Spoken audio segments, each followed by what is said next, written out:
Good morning, church. It is good to be with you here today. And today, as always, there seems to be so much that we could talk about.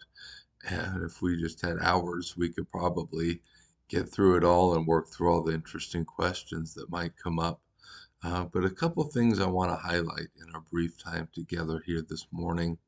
And starting in Numbers chapter 21 is Nehushtan. Now, that name's not mentioned yet. It won't be mentioned till centuries later, Second Kings chapter 18. But what is happening here is the Israelites are complaining again. And we often get down on them for their intense and continual complaining that they have going on. It must have been extremely difficult.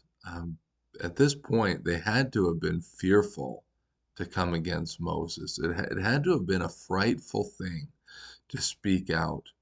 They had seen over and over again, and they were all themselves under a death sentence. But sometimes the hopelessness and the apparent hopelessness of a situation can bring us down. And so they're complaining again because they just don't understand. They're hungry, they're thirsty, and so they complain. And God is fed up with their complaints, and He sends fiery serpents among them. Some translations say poisonous, some say fiery. And what's interesting is the Hebrew word is seraphs. The Lord sent seraphs among them. And this is the name of one of the categories of angels, the seraphim. And so that it's always generated some speculation about what the seraphim might have been like. What did they have in common with these burning snakes? Was it their like a snake-like appearance? Was it that they were burning too?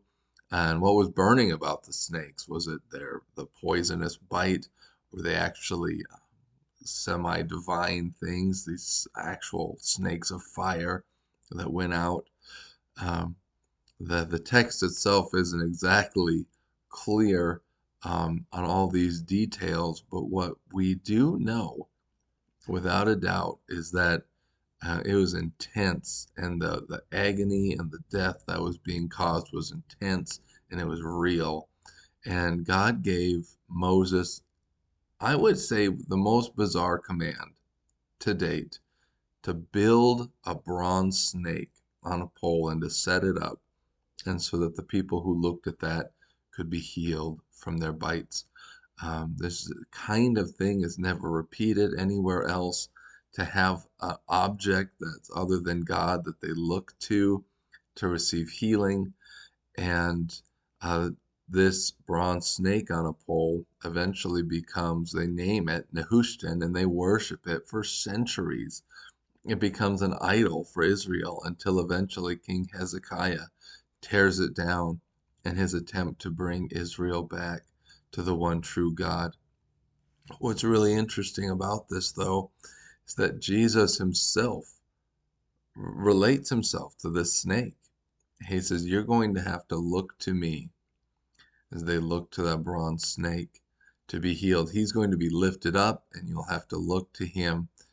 And just these odd New Testament connections, the oddity of the whole situation should put us in a frame of mind to just be reminded that God can do whatever He wants in whatever way that He wants. But ultimately, everything always points back to Him. Jesus grasped onto this and said, this is like looking to me. Look to me to be saved, like the Israelites looked to that bronze snake. Um, and so we should be reminded too that there's no idol that can really save us. It wasn't the thing that was saving, it's just the method that God chose. And so we should keep that in mind. We only look to Jesus. He is now the exclusive method that God has revealed to us. We're going to talk about Balaam tomorrow at the conclusion of his story. Wasn't that talking donkey a little odd? Again, talk about events that just aren't repeated in Scripture, and you just kind of have to read it and go with it. And so, church, I hope you take this encouragement to look to Jesus, take it to heart today. He loves you. He's out there to meet your needs, and He wants to save us from the painful suffering of this life and bring us back into health. I love you, church. We'll talk to you soon again.